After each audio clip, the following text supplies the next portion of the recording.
আসসালামু আলাইকুম। বিয়ে শাদির ব্লগ দেখতে আপনারা খুব পছন্দ করেন। যেহেতু ওয়েডিং সিজন চলছে, এখন অনেক অনেক বিয়ের ব্লগ পাবেন।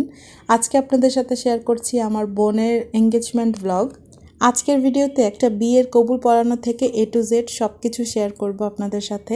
তো চলেন ব্লগটা শুরু করি।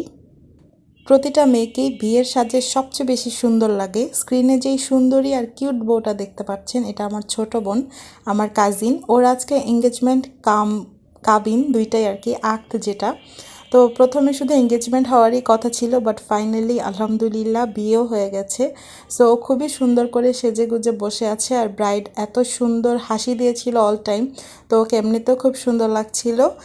আজকের প্রোগ্রামের স্টার্টার হিসেবে ফার্স্টে ওয়েলকাম ড্রিঙ্কস দেওয়া হয়েছিল, যেটার ভিডিও নাই। আর তারপরে স্টার্টারে আরও কিছু অ্যাপিটাইজার দেওয়া হয়েছিল, সমুচা, নাগেটস আর কিছু ফ্রুটস এভাবে ডেকোরেশন করে দেওয়া হয়েছিল। একটা তালপাতার প্লেটে এগুলো সব একসাথে সার্ভ করেছিল। সমুচা, নাগেটস এগুলো বাসায় তৈরি করেছিল আমার একটা মামি। ফ্রুটসগুলোকেও সুন্দর করে ডেকোরেশন করে দিয়েছে আমার মামি। তো শিলা মামি আসলে উনি অনেক অ্যাক্টিভ এইসব ব্যাপারে, আর যে কোনো একটা প্রোগ্রামে অনেক বেশি খাটে। আর আজকের প্রোগ্রামেও শিলা মামি অনেক কিছু করতেছে প্রথম থেকেই। তারপরে এই যে আমার অন্যান্য মামিরাও এখানে বসে আছে, আমার খালামণিরা আছে, আমার কাজিনরা সবাই আছে আর কি, নানুর বাড়ির সবাই মোটামুটি একই সাথে। আর আজকে যেহেতু ছোটোখাটো করে ঘরেই করা হচ্ছে এঙ্গেজমেন্টটা, সো সবাইকে আসলে বলা হয়নি ওভাবে, বাট আর কয়েকটা দিন পরেই মেইন প্রোগ্রাম, তখন সবাইকে বলা হবে। আর তখন তো অনেক বড় প্রোগ্রাম হবে, অনেক জাঁকজমক অনুষ্ঠান হবে। সো সেটাও আপনারা ইনশাল্লাহ দেখতে পারবেন। আর আমাদের নানুর বাসার ফ্যামিলিতে যে কোনো ছোট হোক বড় হোক সব অনুষ্ঠানই অনেক মজা হয়, সবাই মিলে অনেক এনজয় করে আর কি। তো এখন কবুল পড়ানো হচ্ছে, বিয়ের সবচেয়ে ইম্পর্ট্যান্ট একটা টাইম। তো ফার্স্টে মেয়েকে কবুল পড়ানো হচ্ছে, তারপর বরকে কবুল পড়ানো হবে। তো আমি সেটাও একটু শেয়ার করলাম আপনাদের সাথে। আমার বোনকে যখন বিয়ে পড়ানো হচ্ছে, তখন ওর পাশে আমার মামা মামি অর্থাৎ ওর বাবা মা বসেছিল, দুইজন দুই পাশে। তো এটা দেখে অনেক ভালো লাগছিল, কারণ একটা মেয়ের এই সময়টাতে অনেক বেশি নার্ভাস লাগে, অনেক বেশি কান্না পায়, আর কেমনই যেন একটা ফিলিংস থাকে, এটা আসলে আমি বর্ণনা করতে পারবো না। যারা এই সময়টা ফেস করেছেন শুধু তারাই জানেন। তো আমারও মনে পড়ছিল আমার বিয়ের সময় আমার আম্মু পাশে বসেছিল, আমি হাত ধরে রেখেছিলাম, আমার বাবাও ছিল পাশে। তো আসলে একটা মেয়ে তার নতুন জীবনে পা রাখছে, এই সময় যদি বাবা মার হাত ধরে সেই সময়টা স্পেন্ড করতে পারে, তাহলে এটা অনেক বেশি মেন্টাল সাপোর্ট দেয়। তো যাই হোক, আলহামদুলিল্লাহ কনের বিয়ে পড়ানো হয়ে গেছে, আর এদিকে বরের বিয়ে পড়ানো হচ্ছে এখন। তো বিয়ে পড়ানোর এই সময়টা আসলে ওদের লাইফের সবচেয়ে মেমোরেবল টাইম হয়ে থাকবে। সো এই জন্য আমিও ব্লগ করে রাখলাম। আজকের বিয়েতে সবচেয়ে মজার ব্যাপার হচ্ছে, কনে যেমন আমাদের আত্মীয়, আমার মামাতো বোন, ঠিক তেমনই বড় আমাদের খুব ক্লোজ আত্মীয়, আমার চাচা হয় সম্পর্কে। তো দুই পক্ষই আমাদের খুবই ক্লোজ ছিল, আমরা আসলে ছেলে পক্ষ মেয়ে পক্ষ উভয় পক্ষই ছিলাম। তো এটাই খুব মজার ব্যাপার ছিল। আজকের প্রোগ্রামে যারা ছিল সবাই মোটামুটি আমাদের আত্মীয় স্বজন। বর পক্ষের মানুষ আমার দাদার বাড়ির লোকজন, আর কনে পক্ষের মানুষ আমার নানার বাড়ির লোকজন। সো সবাই চেনা পরিচিত আত্মীয় স্বজনই ছিল পুরা বাড়ি জুড়ে। তো আলহামদুলিল্লাহ বিয়ে পড়ানো হয়ে গেছে, মোনাজাত করা হলো। সবাই দোয়া করবেন নবদম্পতির জন্য। আর এখানে মিষ্টি, খেজুর এগুলো রেডি করে রাখা হয়েছে, এখন সবাইকে দেয়া হবে। বাঙালি বিয়েতে কিন্তু বিয়ের পরে পরেই সবাইকে মিষ্টি মুখ করানো হয়, এটাই নিয়ম। আর বিয়েতে খেজুর রাখা তো সুন্নত, সো খেজুরও দেওয়া হয়েছে। আর এইদিকে আমার ছেলে, ওর মামা ওর সাথে দুষ্টামি করতেছে, আর ওর বাবার কোলে উঠে বসে আছে।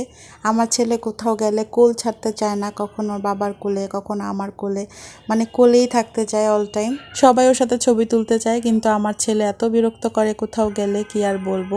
তো এখন চলে আসলাম বর বউয়ের টেবিলে, ওদেরকে একসাথে বসানো হয়েছে খাওয়ার জন্য। পাশাপাশি অন্যান্য টেবিলে অন্য গেস্টদেরকেও খাবার দেওয়া হয়েছে। আর এই টেবিলটাতে বর বউ বসেছে, পাশাপাশি আমাদের বাড়ির অন্যান্য জামাইরা, অন্যান্য বউরা, ওরাও বসেছে, আমাদেরকেও বসতে বলতেছিল। আর ওই যে দেখেন বরের শালা হাত ধোয়াচ্ছে, আর শিলা মামি দেখে দেখে খাওয়াচ্ছে সবাইকে। শিলা মামি সব ব্যাপারে খুব অ্যাক্টিভ, আর শিলা মামি সব কিছুই খেয়াল করে আর কি, একটা প্রোগ্রামে সব কিছুই ম্যানেজ করতে পারে সুন্দর করে। পাশাপাশি আমার মামাতো ভাই, আমার হাজব্যান্ড, ওরাও আছে। আমার হাজব্যান্ড যে কোনো অনুষ্ঠানে শাহিদারি করতে খুবই এক্সপার্ট, সো সবাইকেও দেখে দেখে খাওয়াচ্ছে। তো এই জন্য আমরা আর বসি নাই, আমি আমার ছেলেটাকে রাখছিলাম, আমার হাজব্যান্ড ওদেরকে খাওয়াচ্ছে ঠিকঠাক মতো। তো আমার ভাই বোনও এই টেবিলেই বসেছিল, তো ওদের খাওয়া হলে তারপর আমার বোনের কাছে বাবুকে রেখে তারপর আমরা খেতে বসবো রিল্যাক্সে।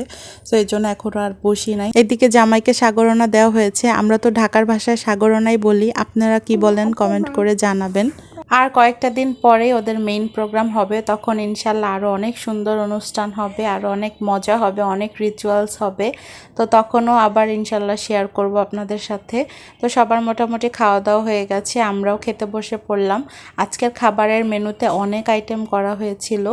তো ফার্স্টে পোলাও, রোস্ট, তারপর চিংড়ি মাছের মালাইকারি, একদম বড় চিংড়ি মাছ, তারপরে রুই মাছের ভাজা, তারপর বিফ কাবাব, জালি কাবাব যেটাকে বলে সেটা, তারপর ছিল সালাদ, গরুর মাংস আর এই যে খাসির মাংস, তারপরে জর্দা এবং বোরহানি, আর ড্রিঙ্কস তো ছিলই। সব মিলিয়ে অনেক আইটেম, এত আইটেম দেখেই পেট ভরে গেছে আমার।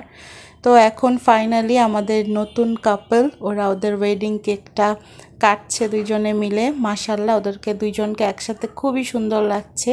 আপনারা সবাই ওদের জন্য দোয়া করবেন, ওদের পুরো লাইফটা যেন অনেক অনেক হ্যাপি কাটে, অনেক ভালো কাটে, ওদের দুইজনেরই সংসার জীবন যেন অনেক ভালো কাটে, সবাই দোয়া করবেন। ওরা দুইজনে আমার ছোট, আনিকা আমার মামাতো বোন আমার ছোট, আর রিফাত আমার চাচা হলেও আমার বয়সে ছোট। সো রিফাত অ্যান্ড আনিকা দুইজনকে আমার পক্ষ থেকে অনেক অনেক শুভেচ্ছা এবং অনেক দোয়া তোমাদের দুইজনের জন্যই।